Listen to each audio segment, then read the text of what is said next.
En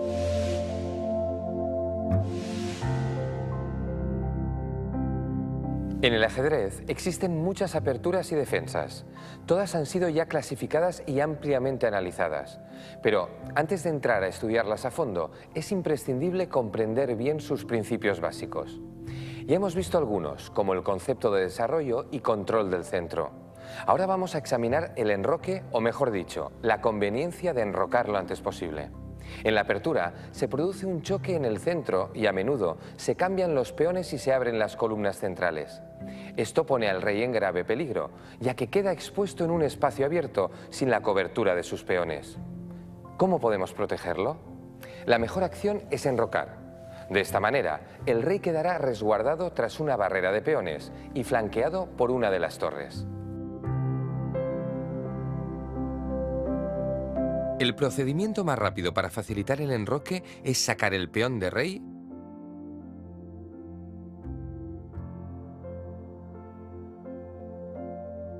el caballo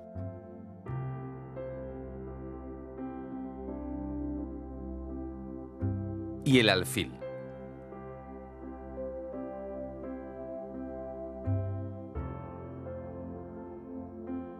Si seguimos este plan, podemos enrocar rápidamente en la cuarta jugada. Como podéis ver, el enroque permite un doble objetivo: proteger el rey y, a la vez, acercar las torres a las columnas centrales. Si no tenemos en cuenta la importancia de enrocar pronto, podemos vernos envueltos en graves problemas. Fijaos en esta partida. Ambos jugadores despliegan sus piezas. Utilizan la apertura española, que, como veremos, forma parte del grupo de aperturas abiertas, es decir, las que empiezan con el movimiento del peón de rey.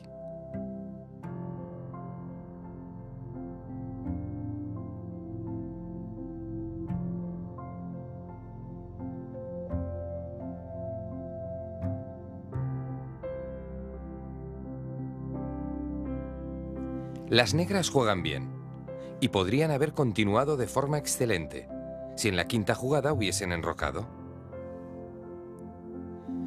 Pero no lo hacen. Mueven el peón a la casilla de 6 y se ponen en peligro. Después de algunos movimientos, las blancas toman el centro y aprovechan la clavada.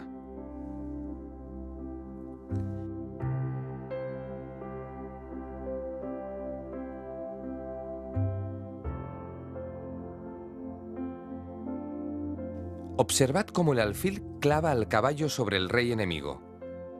¿Qué quiere decir que el caballo queda clavado? Pues que no puede moverse, porque si lo hiciera, dejaría al rey al descubierto a merced del alfil. La jugada, por tanto, implicaría perder el rey en el siguiente movimiento. Pero aunque quisiéramos hacerla, no podríamos. Es una jugada ilegal. Fijaos que además, el caballo está siendo atacado por el peón blanco. El jugador negro intenta defenderse, pero a estas alturas es inútil. La pieza está perdida. Si hubiese enrocado, nada de esto habría sucedido. Así que recordad, uno de los peligros de no enrocar pronto está en un posible ataque en diagonal. Pero hay más. Observad. En esta partida se utiliza también la apertura española.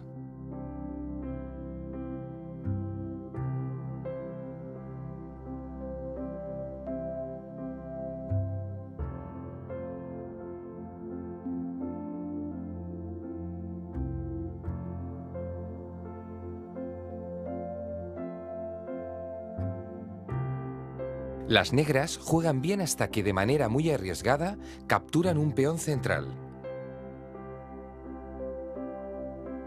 Advertid cómo la torre blanca ejerce una acción de ataque sobre el caballo, pero también por rayos X, sobre el peón y sobre el rey. Esto significa que si el caballo se retira, el peón estará amenazado por la torre. Y si el peón cae, el que entonces se verá atacado será el rey. Aquí podemos apreciar con claridad cómo el enroque de las blancas sirve también para dominar la columna central con la torre. Sigamos la partida un poco más. Las negras intentan defender el caballo. Pero no es una buena jugada. Habría resultado más eficaz retirarlo desde un primer momento, porque las blancas tienen capacidad para expulsarlo. El caballo se ve obligado a huir al verse amenazado por un peón. Las blancas toman el centro y por fin vemos las consecuencias. Como decíamos, la torre amenaza vía rayos X al rey enemigo. Pero además, el caballo y el alfil atacan el punto C6. Cuando las negras eliminan a uno de los agresores, se encuentran con que, ahora, deben pagar un precio elevadísimo por no haber enrocado. Su rey ha quedado totalmente desprotegido en una columna abierta. Y como vemos, las blancas capturarán la dama logrando una ventaja decisiva. Por lo tanto, el segundo peligro de no enrocar se produce en la columna de rey, que puede abrirse con facilidad. El tercer peligro tiene que ver con un punto especialmente sensible, el peón F7 para las negras o F2 para las blancas. Fijaos. En esta apertura, el alfil blanco se sitúa presionando ese punto, la casilla F7. ¿Y por qué decimos que es tan sensible? Porque solo defiende el rey, algo insuficiente si la casilla es atacada por varias piezas. De hecho, podemos ver cómo la defensa caballo F6 no reporta ningún beneficio durante la partida. Después del cambio, las blancas montan un ataque que no se puede desarmar de modo eficaz.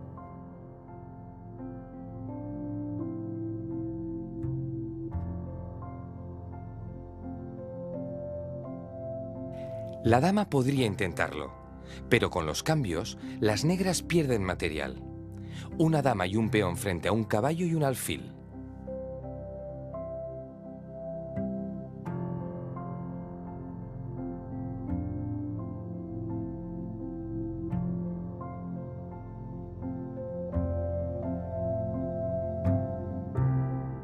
Como hemos podido comprobar, es muy importante poner a salvo el rey antes de que pueda verse amenazado. Vamos a estudiar ahora la segunda razón por la que debemos enrocar, la puesta en juego de las torres. Analizaremos primero un ejemplo de enroque corto. Las blancas salen con una apertura española que les permite desarrollar bien las piezas, atacar el centro y preparar el enroque.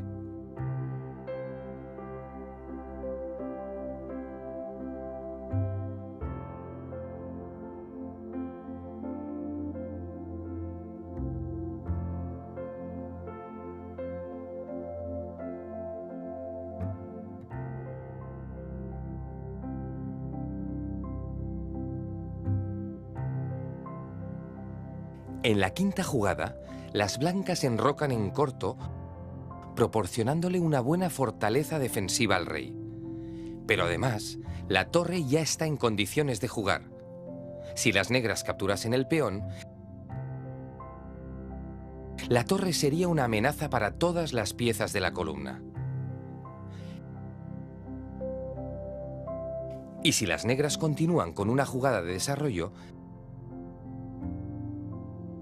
las blancas también pueden utilizar la torre.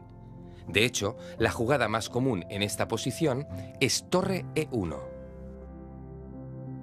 Existen miles de partidas de grandes maestros que utilizan este movimiento, porque defiende el peón, pone en juego la torre y permite continuar con el desarrollo. En realidad, después del enroque de las negras, lo normal es mover el peón a C3 y seguir controlando el centro con la jugada de 4. ¿Qué ventajas nos ofrece el enroque largo? Exactamente las mismas. Vamos a verlo. Las blancas salen con una apertura bastante inusual, la apertura del centro. Es difícil de ver porque saca la dama desde el principio, algo en general poco aconsejable. Pero aquí las blancas tienen una clara intención de enrocar largo y por eso despejan el camino al rey.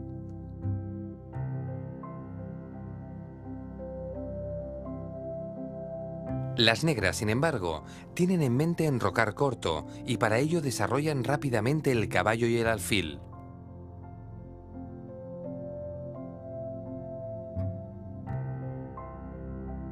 Observad cómo las blancas abren un pasillo que permitirá el enroque largo.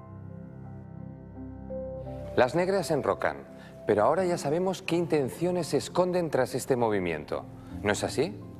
Efectivamente, las negras amenazan con jugar la torre por la columna abierta, así que las blancas deben poner a salvo su rey a toda velocidad.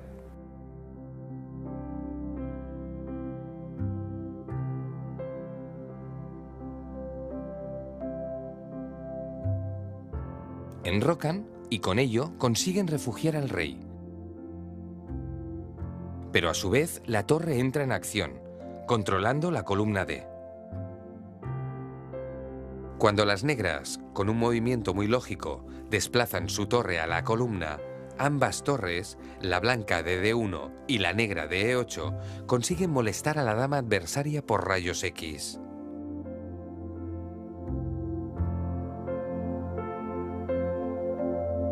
Tal vez haya expresiones que suenan extrañas como rayos X, pero forman parte del vocabulario del ajedrez con el que nos iremos familiarizando. En algunos casos, se trata de técnicas que estudiaremos en profundidad a su debido tiempo. Bien, es hora de aprender observando el juego de uno de los grandes. Para ello, hemos seleccionado una partida del que fuera primer campeón oficial del mundo, William Steinitz. A mediados del siglo XIX, época en la que William Steinitz empezó a jugar, el ajedrez se caracterizaba por un estilo romántico.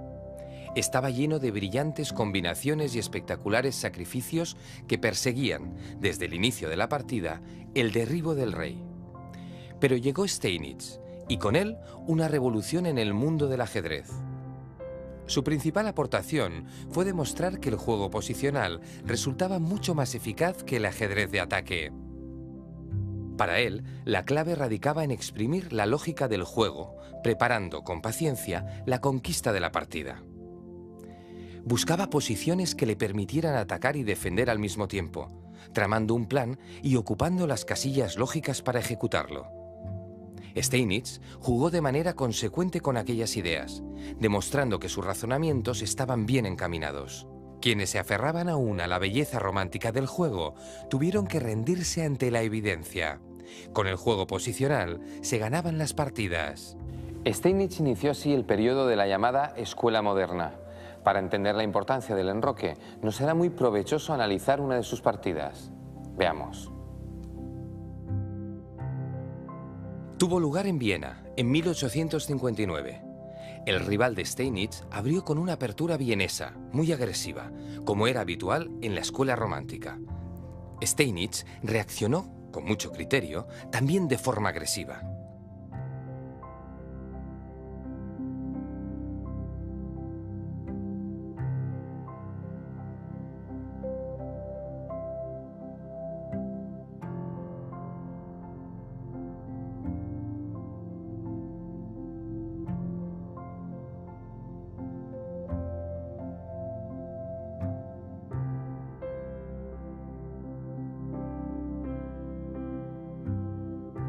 Sacó su dama, aprovechando que el rey blanco se encontraba totalmente desprotegido, y con este movimiento puso a su rival en un grave apuro. Fijaos, si el jugador de blancas intentara tapar el ataque, se encontraría con que, después del segundo jaque, Steinitz podría tomar la torre. Una ganancia de material considerable.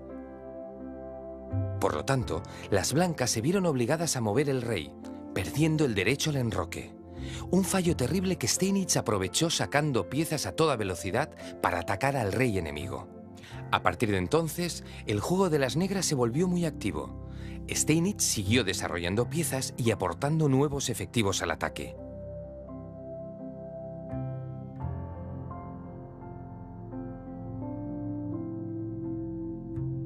En este punto ya podemos observar las diferencias en la posición de ambos jugadores. Steinitz ha enrocado, por lo tanto, tiene a su rey bien protegido, al contrario que su rival, que está pagando las consecuencias. La partida siguió adelante y Steinitz la ganó de forma brillante. No vamos a analizarla ahora por completo, pero por curiosidad vamos a estudiar la última posición. Aquí la tenéis. Con el último movimiento de la torre, Steinitz daba el mate.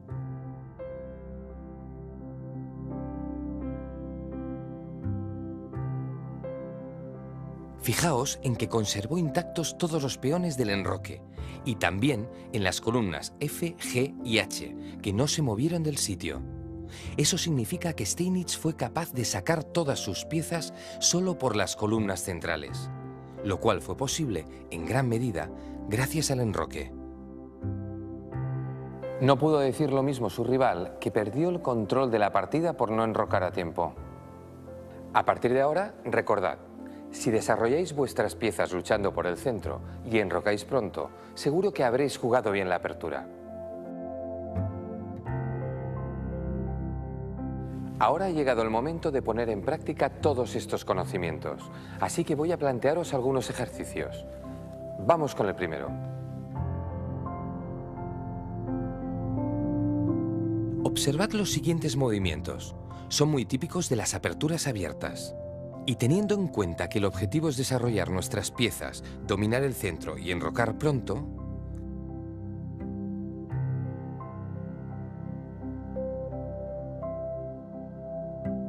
¿cuál es la mejor jugada que puede hacer el blanco? Sin duda existen varias opciones buenas, pero debemos decantarnos por una. ¿Cuál? Recordad que el objetivo es un enroque fácil. Tomaos un tiempo para pensarlo con tranquilidad.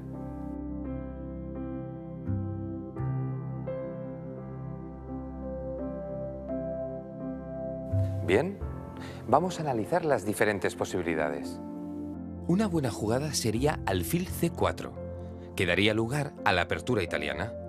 Con este movimiento se consigue desarrollar el alfil, dominar casillas muy importantes y además preparar el enroque corto. Lograríamos los mismos objetivos practicando la apertura española, alfil B5, otra muy buena jugada. Felicidades a los que os hayáis decidido por cualquiera de las dos. Con idea de enrocar, podríamos haber movido el alfil a E2. No es un mal movimiento, pero no consigue luchar por el centro como lo hacían los anteriores. El movimiento alfil D3 desarrolla, controla el centro y prepara el enroque, pero obstruye el peón D. Así que no es un mal movimiento, pero tampoco es potente. Resulta demasiado defensivo. Desarrollar el otro caballo en C3 también sería una buena jugada, pero nuestro propósito era encontrar un movimiento que ayudara al enroque y este no lo hace. Ocurriría lo mismo si moviéramos peón D4. Cualquier otro movimiento no sería apropiado. Si os parece, vamos a por un segundo ejercicio. Observamos cómo se desarrolla la apertura italiana y vamos a ponernos en el punto de vista de las negras.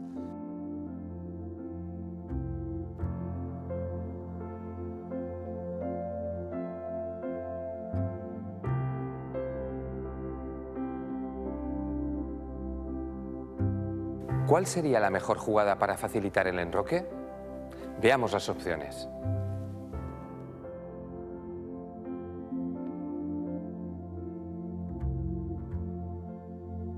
Desde luego, no lo es caballo H6. Es verdad que prepara el enroque, pero recordad que un caballo en la linde del tablero no explota toda su potencia. Controla menos casillas y no lucha de forma eficaz por el control del centro. Caballo de G a E7 resultaría un poco mejor, pero no tanto como la opción buena, caballo F6. En esta posición, el caballo domina el centro de forma ideal y además abre el camino para el enroque. Por otra parte, una jugada como mover el peón a D6, aunque es un movimiento lógico de desarrollo, pues afianza el peón central en E5 y abre la diagonal C8-H3 al alfil, no contribuye directamente al enroque. Caballo F6.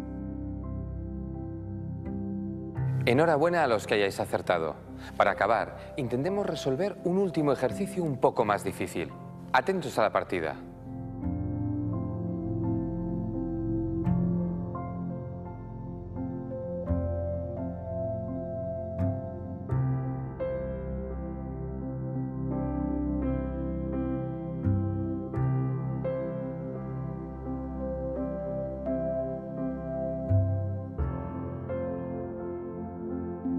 Se juega una apertura española, concretamente la variante del cambio, que consiste en cambiar el alfil blanco por el caballo negro cuando es amenazado.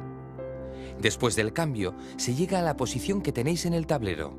La pregunta es, ¿qué es lo más conveniente para el jugador blanco? ¿Enrocar o capturar el peón en E5? Pensad en todo lo que hemos aprendido. Debéis imaginar qué haría el jugador negro si el caballo capturase el peón y, en consecuencia, tomad una decisión. Tiempo.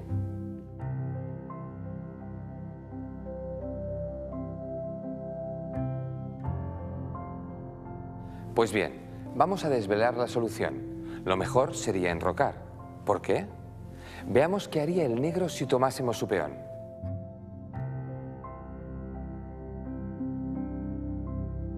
Probablemente contraatacaría con la dama, amenazando al caballo y al peón. Ante esta situación, el blanco debería retirar el caballo, por ser la pieza de más valor, y entonces el negro capturaría con jaque. Cuando las blancas tratasen de defenderse, se produciría un cambio de damas. Fijaos, las negras habrían recuperado su peón, habrían logrado despejar el centro y ahora tendrían un juego muy cómodo porque estarían listas para jugar sus dos alfiles por las diagonales.